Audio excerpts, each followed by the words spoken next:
Welcome to KRR kitchen. இன்றைக்கி நம்ம கிச்சனில் 10 நிமிஷத்தில் செய்கிற மாதிரி நல்ல ஒரு சூப்பரான டிஃபன் சாம்பார் எப்படி செய்கிறதுன்னு தான் பார்க்க போகிறோம். இந்த சாம்பார் பார்த்திங்கன்னா பருப்பு இல்லாமல் தான் நம்ம இன்றைக்கி செய்ய போகிறோம். டேஸ்ட்டு ரொம்பவே அருமையாக இருக்கும். எப்படி செய்கிறது நம்ம வீடியோக்குள்ளே போய் பார்ப்போம். அதுக்கு முன்னாடி நம்ம சேனலில் இப்போ தான் ஃபஸ்ட் டைம் பார்க்குறீங்கன்னா சப்ஸ்கிரைப் பண்ணி வச்சுக்கோங்க. கூடவே பெல் சிம்பல் ப்ரெஸ் பண்ணி ஆளுங்கிற ஆப்ஷனையும் ப்ரெஸ் பண்ணி வச்சுக்கோங்க. அப்போ தான் நான் போகிற வீடியோஸ் எல்லாம் உங்களுக்கு தொடர்ந்து நோட்டிஃபிகேஷனில் ஒன்றுக்கு ஒன்றே கிடச்சிக்கிட்டு இருக்கும். இப்போ வாங்க இந்த பருப்பு இல்லாத உடனடி சாம்பார் எப்படி செய்கிறதுன்னு பார்த்துடலாம். இப்போ சாம்பார் செய்யறதுக்கு அடுப்பில் ஒரு பாத்திரம் வச்சுருக்கேன். இதில் ஒரு 2 டீஸ்பூன் அளவுக்கு எண்ணெய் சேர்த்துக்கிறேன். இது கூடவே பார்த்திங்கன்னா 1 டீஸ்பூன் அளவுக்கு நெய் சேர்த்துக்கிறேன். நெய் சேர்க்கும் போது சாம்பாரோட மனமும் சரி டேஸ்ட்டும் சரி ரொம்ப அருமையாக இருக்குங்க. கண்டிப்பாக சேர்த்துக்குங்க. இப்போ இதெல்லாம் நல்லா காஞ்சதுக்கப்புறம் பார்த்திங்கன்னா 1/2 டீஸ்பூன் அளவுக்கு கடுகு சேர்த்துக்கிறேன்.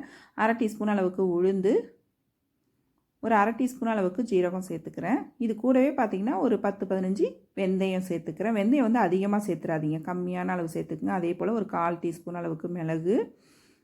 இப்போ இது எல்லாத்தையும் சேர்த்து பார்த்திங்கன்னா நல்லா பொரிஞ்சு வரட்டும். கடுகு உளுந்து எல்லாம் நல்லா பொரிஞ்சு வரட்டும். நல்லா பொரிஞ்சு செவந்ததுக்கப்புறம் பார்த்திங்கன்னா 2 வரமிளகாய் கிள்ளி வச்சுருக்கேன், அதை சேர்த்துக்கிறேன். இது கூடவே ஒரு கொத்து கருவேப்பிலை, கொஞ்சமாக பெருங்காயத்தூள் சேர்த்து நல்லா ஒரு 2 செகண்டுக்கு கலந்து விட்டுக்குவோம். இது எல்லாம் தாளிப்பு கொடுக்கும்போது அடுப்பு தீயை குறைச்சி வச்சுக்கோங்க. அப்போ தான் நல்லா ஒத்தாப்பில் நமக்கு ஃப்ரை ஆகி வரும். இப்போ இதில் வந்து பார்த்திங்கன்னா ஒரு 10-15 சின்ன வெங்காயம் எடுத்து வச்சுருக்கேன், அதை சேர்த்துக்கிறேன். இது கூடவே ஒரு பெரிய வெங்காயம் கட் பண்ணி வச்சுருக்கேன், அதையும் சேர்த்துக்கிறேன். அப்புறம் பார்த்திங்கன்னா ஒரு 2 பச்சை மிளகாய் கீறிட்டு எடுத்து வச்சுருக்கேன், அதையும் சேர்த்துக்கிறேன். இப்போ சேர்த்து இதை நல்லா ஒரு 2 செகண்டுக்கு நல்லா வதக்கி விட்டுக்குவோம். வெங்காயம் வந்து நல்லா வதங்கி வரணும், அப்போ தான் சாம்பார் வந்து டேஸ்ட்டு நல்லாயிருக்கும். அதே போல் சின்ன வெங்காயம் கண்டிப்பாக சேர்க்கணும், அப்போ தான் அந்த சாம்பாரோட டேஸ்ட்டு நமக்கு கிடைக்கும். இப்போ வெங்காயம் பாருங்கள் நல்லா ஒரு கண்ணாடி பக்குவத்துக்கு வதங்கி வந்திருக்கு. இப்போ இதில் 2 தக்காளி பழம் மீடியம் சைஸில் உள்ளது கட் பண்ணி வச்சுருக்கேன், அதையும் சேர்த்து வதக்கி விட்டுக்குவோம். தக்காளி பார்த்திங்கன்னா நல்லா குழஞ்சி வதங்கி வரணும். இப்போ தக்காளி கொஞ்சம் சீக்கிரம் வதங்கி வரதுக்காக பார்த்திங்கன்னா இதில் ஒரு 1/2 டீஸ்பூன் அளவுக்கு மஞ்சள் தூள் சேர்த்துக்கிறேன். அப்புறம் இந்த சாம்பாருக்கு தேவையான அளவு உப்பும் சேர்த்து நல்லா வதக்கி விட்டுக்குவோம். இப்போ தக்காளி பழம் நல்லா வதங்கி வரட்டும். நம்ம இதில் வந்து பருப்பு புளி எதுவும் சேர்க்க போகிறதில்ல, அதனால் தக்காளி பழம் 2 சேர்த்துக்குங்க. அப்போ தான் சாம்பார் டேஸ்ட்டு நல்லாயிருக்கும். தக்காளி வதக்கிட்டு காட்டுறேன் உங்கள்கிட்ட. இப்போ பாருங்கள் தக்காளி வதங்கி நல்லா சுருங்கி வந்துட்டு பாருங்கள், இந்த அளவுக்கு வதக்கிக்கணும். இப்போ இதில் வந்து பார்த்திங்கன்னா சாம்பார் தூள் 2 டீஸ்பூன் அளவுக்கு சேர்த்துக்கிறேன். நீங்கள் உங்கள் காரத்துக்கு தகுந்த அளவு சேர்த்துக்குங்க. சாம்பார் தூள் சேர்த்ததுக்கப்புறம் ஒரு 2 செகண்டுக்கு நல்லா கலந்து விட்டுக்குங்க. கலந்து விட்டு இதில் ஒரு 1/2 லிட்டர் அளவுக்கு தண்ணி சேர்த்துக்கிறேன். நான் இன்றைக்கி வைக்கிற அளவு வந்து பார்த்திங்கன்னா 4 பேர் சாப்பிட்ற அளவுக்கு வைக்கிறேன். ஒரு 1/2 லிட்டர் அளவுக்கு தண்ணி சேர்த்துக்குங்க. சேர்த்து இதை நல்லா ஒரு 2 நிமிஷத்துக்கு கொதிக்க விடுவோம்.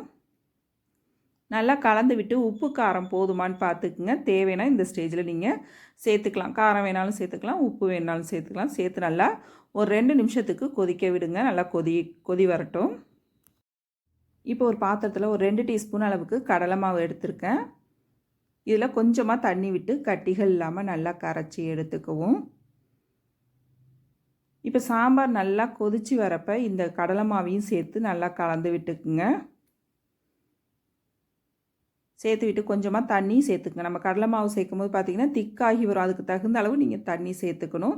சேர்த்து நல்லா கலந்து விட்டுருங்க. நல்லா கடலை மாவு சேர்த்து கலந்து விட்டு நல்லா ஒரு 3 நிமிஷத்துக்கு கொதிக்க விடுங்க. நல்லா தளன்னு கொதித்து வரணும். அப்போ தான் அந்த கடலை மாவோட பச்சை வாடை போய் நமக்கு சாம்பார் நல்ல ஒரு டேஸ்ட்டு கொடுக்கும். இப்போ பாருங்கள் சாம்பார் நல்லா கொதித்து திக்காகி வந்திருக்கு பாருங்கள், இந்த அளவுக்கு இருக்கணும். கொஞ்சம் இந்த சாம்பார் தண்ணியாக இருந்துச்சுன்னா தான் நமக்கு நல்லாயிருக்கும். அதுக்குன்னு ரொம்ப திக்காக வச்சிட வேண்டியில. கடைசியாக இறக்க போகிறப்ப கொஞ்சமாக கொத்தமல்லி தழை, ஒரு 1/2 டீஸ்பூன் அளவுக்கு வெல்லம் சேர்த்துக்குங்க. இப்போ சேர்த்து நல்லா கலந்து விட்டு 1 நிமிஷம் மட்டும் அப்படியே கொதிக்கட்டும். அவ்வளோதான், நம்மளோட சாம்பார் ரொம்ப சூப்பராக அருமையாக ரெடி ஆகிடுச்சு பாருங்கள். இதில் பருப்பு சேர்க்கல அப்படிங்கிறதே தெரியாது, டேஸ்ட் அப்படியே சூப்பராக இருக்கும். நிறைய ஊற்றி சாப்பிடுங்க, ரொம்ப அருமையாக இருக்கும். கண்டிப்பாக அந்த டிஃபன் சாம்பாரை நான் சொன்னது போல் ட்ரை பண்ணி பாருங்கள். டேஸ்ட்டு எந்த வித வித்தியாசமும் இல்லாமல் ரொம்ப அருமையாக இருக்கும். ட்ரை பண்ணி பார்த்துட்டு எப்படி இருக்குன்னு எனக்கு கமெண்ட் பண்ணுங்கள்.